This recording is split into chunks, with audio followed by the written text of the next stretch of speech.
अस्सलाम वालेकुम नादरीन, आप यूट्यूब चैनल देख रहे हैं। मैं इमरान खान हूँ। नादरीन, दरियाओं की सूरत हाल मैं आपको बताता हूँ, लेकिन सबसे पहले मैं आपको ये बताऊँ कि इसके बाद जो मेरा नेक्स्ट वीलॉग होगा वो लाइव होगा और उसमें हम 6 घंटे तक आपके साथ मौजूद रहेंगे। मेरे साथ हमारे बहुत सारे साथी हैं पाकिस्तान के मीडिया के। ये वो तमाम लोग हैं जिन्होंने रियासत के सामने घुटने टेकने से इनकार किया। ये वो तमाम लोग हैं जो अपनी पूरी ताकत के साथ खड़े रहे। इनमें हमारे साथ समीना पाशा साहिबा मौजूद होंगी, खातून है, मैंने सबसे पहले उनका नाम लिया। और यह मकबूल जान साहब, हारून रशीद साहब, हमारे साथ समी इब्राहिम साहब होंगे, साबिर शाकिर साहब होंगे, उमर दराज गोंदल साहब होंगे, हमारे साथ सभी कादमी साहब होंगे और मेरे बड़े प्यारे दोस्त मेरा भाई सिद्दीक जान मेरे साथ मौजूद होंगे। और बहुत सारे हमारे दोस्त हैं मीडिया के जो हमें ज्वाइन करेंगे। हम एक टेलीथॉन करने के लिए जा रहे हैं और ये लाइव टेलीथॉन होगी। जो दरियाई इलाके हैं जहां पे सैलाब आया वहां से सारी सूरत हाल आपके सामने रखेंगे। हमें किन चीज़ों की ज़रूरत है, हमें क्या करना पड़ेगा, किस तरीके से पाकिस्तान को इस आफत से बचाया जा सकता है। देखें, ये बहुत बड़ी आफत है, ये कोई छोटी मुसीबत नहीं है। इंडिया के अंदर बहुत नुकसान हुआ है, पाकिस्तान के अंदर भी बहुत नुकसान हुआ है।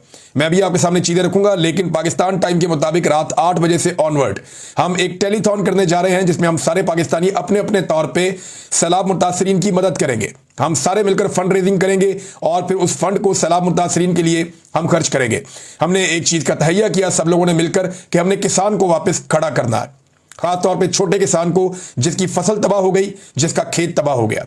हम उसे कैसे सहारा दे सकते हैं, नए बीज के साथ, खाद के साथ, उसकी फसल के अंदर हल चलाकर, और बहुत सारे मल्टीपल तरीके हैं वो भी हमने करने। लेकिन पहले जो है वो रेस्क्यू का काम है, रिलीफ का काम है, उसके अंदर हम जो कर पाएंगे पहले वो करेंगे।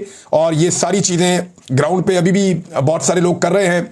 हम खुद ग्राउंड के ऊपर हमारी टीमें ये काम कर रही हैं और आने वाले दिनों में हम बड़ी तेज़ी से ये काम करेंगे। और इसके लिए ये एक टेलीथॉन जो आज शुरू हो जाएगी रात 8 बजे पाकिस्तान टाइम के मुताबिक, और ये हम तकरीबन 5 घंटे इसको 5 से 6 घंटे में इसको जारी रखेंगे। और ये सारे लोगों के मैंने नाम लिए, ये लोग हमारे साथ इसमें मौजूद होंगे। सूरत हाल क्या है नादरीन, पंजनद में 5 घंटों में 1 लाख से क्यूसिक से ज़्यादा का पानी जो है उसमें इजाफा हो गया है। 6 लाख क्यूसिक से ऊपर का रेला इस वक्त पंजनद से गुजर रहा है। हेड गंदा सिंह में पानी में लगातार इजाफे का रुझान हो रहा है। हालांकि इंडिया में बारिशें रुकी, इसके बावजूद जो पानी का फ्लो है, जो पीछे से पानी आता चला जा रहा है, वो रुक नहीं रहा। और अभी इतला आई है कि इंडिया में मजीद बारिशें आने वाले दिनों में शुरू हो जाएंगी, जबकि पाकिस्तान में अगले 2 से 3 दिन में बहुत तेज़ बारिशों की और तूफ़ानी बारिशों की पेशन गोई है। बेशतर अजला के अंदर ये बारिशें हो सकती हैं, ये 9 सितंबर 10 सितंबर इन दिनों के अंदर। तो सूरत हाल अभी गंभीर है और हमें किसी बड़े चैलेंज का खुदा न खास्ता सामना करना पड़ सकता है। लेकिन जो अब तक की है डिटेल वो मैंने आपके सामने रखी। मुल्तान में इमरजेंसी नाफिज हो गई है, वहाँ पे जलालपुर पीर वाला का जो मुख्तलिफ बंद थे, जो ब्लॉकेज लगे हुए थे पानी के आगे, वो टूट गए हैं। और उसके बाद दर्जनों देहात और दर्जनों बस्तियाँ ज़ेरे आब आ गई है। ये पीर महल का इलाका पूरा का पूरा डूबा हुआ है। मुल्तान की सराउंडिंग में जो एरियल व्यू लिया है मीडिया के लोगों ने, उससे पता चलता है कि सारे के सारे इलाके डूब गए हैं और वहाँ पे इमरजेंसी नाफिज की गई है। पंजाब हुकूमत ने भी ये कहा है कि इस तरफ जाने से गुरेज करें लोग और इंतजामिया की बात माने। मसाजिद के अंदर ऐलान करवाए गए हैं, क्योंकि इससे पहले किसी को आइडिया नहीं था कि ये एरिया डूब जाएगा, लेकिन पानी इतनी शिद्दत से आ रहा है कि वो कंट्रोल नहीं किया जा सका। इंडिया में भी इसी तरह हुआ है, वहाँ बहुत बड़ी तबाही हुई है। और सतलुज में इंडिया ने फिर पानी छोड़ा, उन्होंने उसकी बाकायदा वार्निंग जारी की। वो वक्तन फवक्तन वार्निंग दे रहे हैं, पानी छोड़ रहे हैं, जबकि इंडिया के अपने अंदर एक बहुत बड़ी तबाही आई है। यानी जितना जानी नुकसान पाकिस्तान में हुआ, इससे ज़्यादा जानी नुकसान इंडिया में हुआ है। जितना मवेशियों का नुकसान पाकिस्तान में हुआ, इससे ज़्यादा मवेशी हमने इंडिया में बहते हुए देखे हैं। बल्कि बहुत सारे मवेशियों की लाशें उनकी बहती हुई पाकिस्तान आ गई हैं, बल्कि उनकी कुछ डेड बॉडीज़ के बारे में खबरें चल रही थी कि इंडिया के साथ दरिया में वहाँ से कुछ डेड बॉडीज़ पाकिस्तान भी पहुँची हैं, इंसानों की भी। एहसन इकबाल साहब जो हमेशा बड़ी लंबी प्लानिंग करते हैं, लंबी बात करते हैं, तो एहसन इकबाल साहब ने बताया और ये इस बात का एतराफ़ किया कि सैलाब ने हमें 30 साल पीछे धकेल दिया है। ये एहसन इकबाल साहब कह रहे हैं। अब मुझे ऐसा लगता है कि ये वो कह रहे हैं हमारी 30 साल की जो मेहनत है वो सैलाब बहाकर ले गया है। सैलाब से सड़कें, रास्ते, पुल और देहात सारे हमारे तबाह हो गए हैं, ये एहसन इकबाल साहब ने कहा। फिर एक और जगह पे एहसन इकबाल साहब कहते हैं कि ये भारत ने हमसे बदला लिया अपनी शिकस्त का। देखिए, भारत के अंदर जो तबाही हुई है वो पाकिस्तान से ज़्यादा हुई है। उनका किसान पाकिस्तान से ज़्यादा मुतासर भी हुआ है, उनके देहात, उनकी फसलें भी तबाह हुई हैं, उनके मवेशियों का नुकसान बहुत बड़ा है, जानी नुकसान भी भारत में बहुत बड़ा हुआ है। तो उनका नुकसान हुआ और हमारा भी नुकसान हुआ। इसको आबी जारहियत नहीं कह सकते, ये बात पाकिस्तान के वज़ीर दिफा ख्वाजा आसिफ खुद अपने मुंह से कह चुके हैं। अब इंडिया में डाल के तो आप नहीं बच सकते ना। जो बंदोबस्त आपने करना था, दरियाओं के रास्ते में सोसाइटियां बन गई, उनके रास्ते रोक लिए गए, ये तो होना था। फिर एक कुदरती आफत है, बहुत ज़्यादा पानी आया, तो डेफिनेटली उसने अपने रास्तों से गुजरना था। जब आप रास्ते ब्लॉक करेंगे तो पानी अपने रास्ते बदलेगा। तबाही तो ज़्यादा इंडिया में आई है, पाकिस्तान ने तो ऐसा लगता है खुद तबाही को दावत दी है। हमारी बैड गवर्नेंस की वजह से, नाकिस प्लानिंग की वजह से भी हमें मार पड़ी है। तो नाजरीन, इस वक्त यानी इंडिया में तो बारिशें उसी वक्त हो रही थी ना, वहां तो सैलाब का उनको आइडिया नहीं, मौका ही नहीं मिला संभलने का। लेकिन हमें तो पहले से हम आगाह हो गए थे कि इतने दिनों के बाद आ रहा है, इसके बावजूद हम अपने मवेशियों को, अपने लोगों को, अपने नुकसानात को कम करने में हम कामयाब नहीं हुए। ये एक एहसन इकबाल साहब का एतराफ है बैड गवर्नेंस का। यानी अब वो सैलाब के खाते डालेंगे अपनी सारी नाकामियों को। ये जो आगे आने वाले दिनों में महंगाई आएगी, जो बेरोजगारी आएगी, जो गुर्बत आएगी, जो परेशानी आएगी, एहसन इकबाल साहब ने उसको सैलाब के खाते में डाल दिया। बांग्लादेश में बहुत सैलाब आते हैं, उन्होंने कभी ऐसा नहीं कहा कि हम 30-40 साल पीछे चले गए। वो दोबारा खड़े होते हैं, फिर से अपने आप को बनाते हैं, और 2 साल के बाद पता भी नहीं चलता कि वहां कोई मुसीबत आई थी। अब इंडिया में पाकिस्तान से तकरीबन आप एक जैसा कर ले चले, जैसा सैलाब पाकिस्तान में आया वैसा ही इंडिया में भी आया। लेकिन इंडिया में किसी ने नहीं कहा कि वो 30 साल पीछे चले गए। आप 1-1.5 साल के बाद, 2 साल के बाद देखिएगा इंडिया में सारी चीजें नॉर्मलाइज हो जाएगी।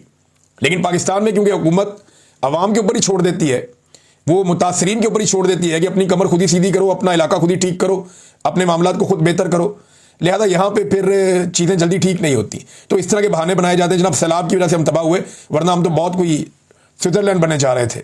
अब ये चीनी का, गंदम का और चावल का जो हालिया बहरान है, ये याद रखिएगा सैलाब से पहले का है। ये जो गंदम वाला इन्होंने पाकिस्तानियों को चूना लगाया और किसान को खास तौर पर, ये सैलाब से पहले का है। ये चीनी वाला स्कैंडल सैलाब से पहले का है। और ये जो हालिया बहरान पैदा हो गया हमारे सरों के ऊपर, ये चावल का भी, ये इनकी वजह से है और इनकी मेहरबानी की वजह से है। लिहाजा एहसन इकबाल साहब ये कह रहे हैं कि 30 साल पीछे हमें धकेल दिया, ये एक बिला वजह कहानी है। अगर हुकूमत अपना पूरी तरह से बंदोबस्त करे और अपनी पूरी एफर्ट लगाए और सब्सिडीज फराहम करे और अपनी पूरी तवानाइयाँ यहाँ पे खर्च करे, तो कोई वजह नहीं है कि पाकिस्तानी बहुत मेहनती हैं, जल्दी इसमें से निकल जाएंगे। आप देखिएगा भारत इससे कैसे निकलेगा। आप देखिएगा बाकी मुल्क जहाँ पे सैलाब आता है वो इसमें से कैसे निकलता है, बांग्लादेश में आता है वो भी इसमें से निकल जाते हैं। लेकिन पाकिस्तान ने इसको भी एक, ऐसा लगता है इस हुकूमत ने एक अपॉर्चुनिटी के तौर पे लिया है। नादरीन, एक और मेरे पास यहाँ पे खबर है, अकबर बाजुआ साहब ने खबर दी है। ये बड़ी इंटरेस्टिंग खबर है, एक वीडियो है, उसमें नजर आ रहा है कि कुछ पाकिस्तानी किसान खड़े, देहाती लोग खड़े, एक पीछे जो है वो पानी की बेड़ी एक खड़ी हुई है। पानी के ऊपर एक कश्ती चलती है ना, एक बेड़ी भी चलती है।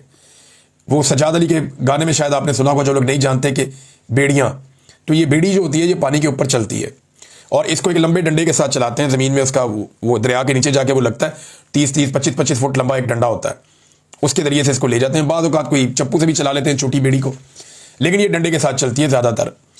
और इसके अंदर ट्रैक्टर ट्रालियाँ भी ले जाते हैं, जानवर भी ले जाते हैं। इसमें बहुत वज़न आप डाल सकते हैं बेड़ी के अंदर। ये हमारे दरियाओं पर बहुत हैं यहाँ पंजाब में। तो एक बेड़ी पीछे खड़ी है और उसमें वो किसान उतर रहे हैं और वो बता रहे हैं कि जनाब हम इंडिया वाली साइड पे गए थे, वहां से हम चारा काट के लाए। तो वो जो पूछने वाला है वो पूछता है कि इंडिया से चारा काट के लाए? उन्होंने कहा जी बिल्कुल हम वहां से लेकर आए। उन्होंने आपको मना नहीं किया? वो कहता है जी उन्होंने मना नहीं किया। उन्होंने कहा देखिए अगर आपके जानवर इससे जिंदा बच सकते हैं तो आप काट कर ले जाएं, हमारे ये कंडों पे किनारों पे जो चारा जितना लगा हुआ है ये आप ले जाएं काट के और जाके अपने जानवरों को आप दें। वो कहता है उन्होंने मना नहीं किया हमें, बल्कि वो बहुत अच्छे हैं, उन्होंने हमें अलाउ कर दिया कि एक मुसीबत आई हुई है, एक परेशानी है, अगर ये पाकिस्तानी है तो क्या हुआ, जानवर इनके मर रहे हैं। उन्होंने कहा जी हमें हुकूमत की तरफ से कोई इमदाद नहीं पहुंची, हमें पाकिस्तान वाली साइड से कोई चीज़ नहीं मिली, हम इंडिया वाली साइड पे जाते हैं, चारा काटते हैं। उसने पूछा बीएसएफ आपको मना नहीं करती? तो उन्होंने कहा जी वो हमारी मजबूरी समझते हैं। वो कहते हैं अगर आपका इससे गुजारा होता है तो आप काट कर ले जाओ। तो हम जाते हैं और जाकर काट कर ले आते हैं। ये एक बड़ा अच्छा जेस्चर है। और देखें दोनों तरफ बॉर्डर के एक ही तरह के लोग रहते हैं। अच्छी बात यह है कि इंसानियत के नाते एक दूसरे के जानवर बचाना, एक दूसरे की इंसानों की जानें बचाना, ये बहुत ज़रूरी है। और ये कई मरतबा ऐसा हुआ कि दोनों तरफ के लोगों ने एक दूसरे की जान भी बचाई किसी आफत की सूरत में। तो ये किसानों ने जब ये दिखाया तो वो वीडियो बड़ी ज़बरदस्त वीडियो है कि अगर अमन हो और प्यार मोहब्बत से रहें हमसाए और शरारत ना करें और जो बड़े मसाइल हैं उनको हल करें तो बड़ा पोटेंशियल है इस खित्ते के अंदर आगे बढ़ने का। नाज़रीन एक और चीज़ मैं आपको बताता हूँ, ये रेस्क्यू इस वक्त सबसे मेन इदारा है जो दिखाई दे रहा है। अगर रेस्क्यू को टिकटॉक्स के लिए इस्तेमाल ना किया जाए तो मैंने पहले भी कहा कि अगर किसी ने सबसे ज़्यादा सरगर्मियों में हिस्सा लिया लोगों को बचाने की, वो रेस्क्यू है इदारों में से। पाकिस्तान के जितने इदारे हैं सारे इदारों को आप एक तरफ करें और रेस्क्यू अकेला जो है उसने बहुत काम किया है। ये इदारा परवेज़ इलाही साहब ने बनाया था, लेकिन शहबाज शरीफ साहब ने रेस्क्यू के इदारे से बदला लिया, 2 इदारों से। परवेज़ इलाही साहब ने ट्रैफिक वार्डन बनाए थे और एक रेस्क्यू 1122 बनाई थी। इन दोनों से शहबाज शरीफ ने बदला लिया वार्डन्स की तो कई सालों तक उन्होंने तनख्वाही नहीं बढ़ाई, उन्हें बहुत तंग किया। वो बेचारे एहतजाज करते थे, रोते पिटते थे कि जनाब परवेज इलाही का इसके ऊपर छाप है, लिहाजा हमने इसको चलने नहीं देना। दूसरा जो आपका ये था रेस्क्यू 1122, शहबाज शरीफ साहब ने इसको भी इसकी वो हालत कर दी कि यहां पे मेरे पास ये खबर है, ये देखें, ये इस खबर के अंदर बाकायदा ये इश्तिहारात छपे हुए हैं और ये इश्तिहारात अखबार के अंदर छपे हुए हैं और लिखा हुआ है आपका माली ताउन जिंदगी बचाने में मुआवन, donate to rescue 1122 to save lives. यानी रेस्क्यू 1122 को आप डोनेशंस अपनी दें, यानी चंदे पे चलने वाला इदारा इसको बनाकर रख दिया। नेशनल बैंक ऑफ पाकिस्तान का PCSIR ब्रांच लाहौर में FC कॉलेज के साथ जो है, यहां मैं पढ़ता था, इधर हम खाना खाने जाते थे, तो उन्होंने कहा जी इमरजेंसी सर्विस फंड के अकाउंट नंबर, आगे अकाउंट नंबर लिखा हुआ है, इसके अंदर पैसे जमा करवा दें। तो शहबाज शरीफ के दौर में इसी रेस्क्यू 1122 को चंदे से भी चलाया गया और फिर जब पाकिस्तान तहरीक इंसाफ का दौर आया तो उन्होंने हर जिले तक इसको फैलाया। परवेज इलाही वापस आ गए ना, स्पीकर बन गए पंजाब असम्बली के, उस्मान बुज़दार वज़ीर आला बन गए। तो क्योंकि परवेज इलाही का एक प्रोजेक्ट था, बड़े अरसे तक यतीम रहा, तो उन्होंने आकर कहा जी फैलाओ इसको दोबारा। आज वही रेस्क्यू 1122 है जो परवेज इलाही साहब के दौर में और उस्मान बुज़दार के दौर में तमाम जिलों तक फैलाया गया। आज वो रेस्क्यू 1122 काम आ रहा है। अगर मरियम नवाज साहबा अपने टिकटॉक रोक दें, ये जो थोड़ी देर के बाद जाके रेस्क्यू वालों को सबको इकट्ठा कर लेती हैं और उसके बाद वहां टिकटॉक्स बनते हैं, अगर ये चीजें रोक दी जाएं तो मुझे उम्मीद है कि ये लोग मजीद काम कर सकेंगे, इनके ऊपर से दबाव हट जाएगा। फिर एक और खबर है कि माहौलियात को नुकसान पहुंचाने के हवाले से लाहौर में नाज़रीन हमने बहुत दफ़ा एहतजाज किया, बहुत दफ़ा रिक्वेस्ट की, लेकिन शरीफ खानदान मानता ही नहीं था। इन्होंने लाहौर में अंधाधुंध कटाइयाँ की हैं दरख्तों की। मिसाल के तौर पे ये अगर डॉन की रिपोर्ट आप देखें तो शहबाज शरीफ के वज़ारत आला के दौर में लाहौर में खरबों मालियत के मेगा प्रोजेक्ट्स के लिए हज़ारों दरख्त काट दिए गए और ये वो दरख्त थे जिसकी उम्र 50 साल 70 साल, इतने पुराने और बड़े दरख्त, वो दरख्त जो बड़े घने दरख्त थे, बहुत बड़े दरख्त थे। एक जो दरख्त है ना बड़ा दरख्त, वो कोई 36 बच्चों को, नन्हे बच्चों को ऑक्सीजन फराहम करता है, इतना ज़रूरी है। तो इन्होंने जनाब वहां पे बहुत बड़ी मिकदार में दरख्त काट दिए। 5000 दरख्त इन्होंने लगभग अपनी सड़कें चौड़ी करने के चक्कर में, अपने छोटे मोटे प्रोजेक्ट करने के चक्कर में इन्होंने काट दिए। बड़ा एहतजाज भी हुआ लाहौर में, इन्होंने दबा लिया एहतजाज पुलिस के जरिए से। फिर इन्होंने दावा किया कि हम बहुत दरख्त लगाएंगे। हमने देखा लाहौर में कोई शजरकारी हुई नहीं, कोई दरख्त लगे ही नहीं, इन्होंने कोई काम किया ही नहीं। और अब आप माहौलियाती तब्दीली के असरात देख रहे हैं। लाहौर में जब स्मोक आती है, सर्दियों में आप वहां नहीं रह सकते, बरसात में अजीबोगरीब तरीके से बारिशें होती हैं, बेमौसमी, आप गुजारा कर नहीं सकते। गर्मियों के अंदर इतनी शदीद गर्मी हीट वेव आती है कि आप उसका भी गुजारा नहीं कर सकते। तो लाहौर में रहने के लिए मौसम भी चंद महीने ही रह गया है। यानी अभी मैं स्मोक के बारे में पढ़ रहा था कि जो शख्स लाहौर के अंदर पूरा साल गुजार लेता है और जो स्मोक के महीने हैं, जब ये हवा में स्मोक आ जाती है, कार्बन, तो आप जब वहां पे रहते हैं कुछ अरसा, तो आपकी जिंदगी के चंद साल कम हो जाते हैं। ये मैंने बाकायदा रिसर्च पढ़ी है कि लाहौर का जो AQI है, एयर क्वालिटी इंडेक्स, वो सर्दियों में इतना खराब हो जाता है कि वहां पे रहने वाले आदमी की जिंदगी कम हो जाती है। ये नादरीन हालात हैं। अब आ जाए नादरीन कुछ पॉलिटिकल खबरों की तरफ। इमरान खान साहब ने कुछ फैसले किए हैं और उनमें 3 बड़े फैसले हैं जो ये बताते हैं कि आज इमरान खान साहब कहां खड़े। पहला फैसला उनका यह है कि लाहौर में मिलिट्री कोर्ट से जो सजा पाने वाले मियाँ अकरम उस्मान साहब, ये मियाँ महमूद रशीद साहब के दामाद भी हैं और बड़े अच्छे आदमी हैं, इन्होंने बड़ी कुर्बानी दी है। ये उन लोगों में से हैं जिन्होंने फस्तायत के खिलाफ इलेक्शन लड़के जीता भी था। तो अकरम उस्मान साहब को लाहौर का सदर बना दिया गया है। इससे पहले जो है वो शेख इम्तियाज साहब ने बड़ा शानदार काम किया, बड़े मुश्किल हालात में लाहौर के सदर के तौर पे बड़े सबसे टफ हालात में उन्होंने काम किया। अब मियाँ अकरम उस्मान साहब आए, एक बड़ा इम्तिहान है, लेकिन इससे पता चलता है कि इमरान खान साहब अग्रेसिव मोड के अंदर है। मिलिट्री कोर्ट से जिसको सजा हुई उसको लाकर बनाया लाहौर का सदर। फिर 8 सितंबर की जो हड़ताल है उसकी उन्होंने मुकम्मल हमायत की। जो बलूचिस्तान में हड़ताल होने जा रही है, जो पूरी खैबर पख्तूनख्वा में इन्होंने एहतजाज की कॉल दी है, तो इसके ऊपर भी एक इमरान खान साहब ने बड़ा सख्त मौक़िफ़ लिया कि हम पूरी हमायत करेंगे। अचकज़ई साहब की और जो अख्तर महंगल साहब। फिर तीसरा उन्होंने इरफान सलीम साहब को नामजद किया सेनेट की नशस्त के लिए, जहाँ से शिबली फराज साहब को नाअहल करार दिया गया। तो ये चीज़ें बताती हैं इमरान खान साहब अपने मौक़िफ़ से 1 इंच भी पीछे नहीं हट रहे और एस्टेब्लिशमेंट की जो ख्वाहिश है वो फ़िलहाल पूरी होती हुई दिखाई नहीं दे रही। इस वक्त इमरान खान साहब नादरीन जो गिरफ्तार हैं वो अल-कादर ट्रस्ट केस के अंदर गिरफ्तार है। ये मैं ज़रा थोड़ा आपको बताऊं कि वो अंदर क्यों है। इमरान खान साहब इस वक्त जो जेल के अंदर बंद हैं, उन्हें अल-कादर ट्रस्ट का जो केस था उसमें सज़ा सुनाई गई है, वो उसकी सज़ा काट रहे हैं, उसके बारे में जेल में वो बंद है। जो 9 मई वाले मुकदमात हैं उनमें इमरान खान साहब की बेल हो चुकी है और ये जो अभी केस चल रहा है अदालत के अंदर, इसमें भी वो गिरफ्तार नहीं है। तोशाखाना 2 वाला इमरान खान साहब गिरफ्तार हैं अल-कादर केस में। अब अगर अल-कादर केस लग जाता है इस्लामाबाद हाई कोर्ट में, जैसे जस्टिस सरफराज डोगर साहब जो चीफ जस्टिस बनाए गए हैं लाहौर से लाकर, वो लगने नहीं दे रहे और बड़े लंबे अरसे से उन्होंने इस केस को लगने से रोका हुआ है। वकील ये कहते हैं जैसे हाई कोर्ट में लगेगा, ये चंद घंटों का केस है, हम पहली दूसरी पेशी पे इमरान खान साहब को बाहर ले आएंगे। इमरान खान साहब इस अकेले केस में बाहर हैं, यूनिवर्सिटी बनाने वाले केस में। अगर ये केस लग जाता है, फर्ज करें 1 दिन में 2 दिन में, जैसे ही ये केस लगेगा इस्लामाबाद हाई कोर्ट में, इसका फैसला आना पड़ेगा। इसका फैसला आते ही अदालत की छुट्टियां खत्म हो गई हैं, इमरान खान साहब जेल से रिहा होकर बाहर आ जाएंगे। होना तो ये चाहिए। लेकिन अब जो तोशाखाना 2 वाला मामला है, उसकी समातें तेज कर दी गई हैं। वहां पर जरा रफ्तार बढ़ा दी गई है ट्रायल की, ताकि उसमें इमरान खान साहब को सजा सुना दी जाए और अलकादर वाली अपील लगा दी जाए। अगर अलकादर वाली अपील लगा दी जाती है और तोशाखाना 2 के अंदर सजा सुना दी जाती है, तो फिर इमरान खान साहब को अगर अलकादर में बाहर भी छोड़ देते हैं तो तोशाखाना 2 में वो जेल काटते रहेंगे।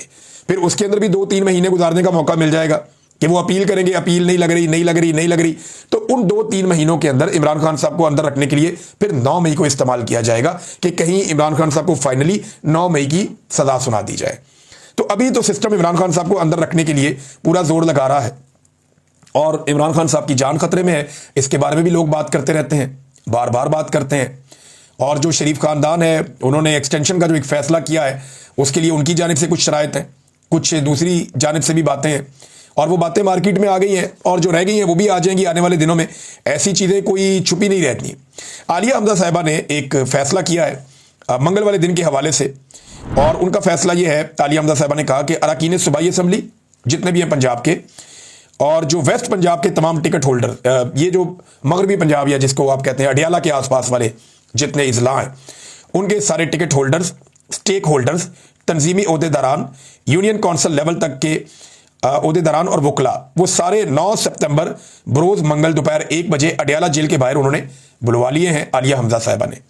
और ये ज़हीम लगारी साहब ने ये खबर ब्रेक की है। उन्होंने बताया जी कि ये आलिया हमजा साहिबा ने किया कि इन सारों को बुलाया जाए और बुलाकर वहाँ पे एहतजाज किया जाए अदालत के बाहर, या जो प्रेशर डेवलप करना है वो किया जाए। अब अगर तोशाखाना वाला केस आज चलता है तो वहाँ क्या सूरत हाल बनती है, इसके बारे में अभी कुछ नहीं कहा जा सकता।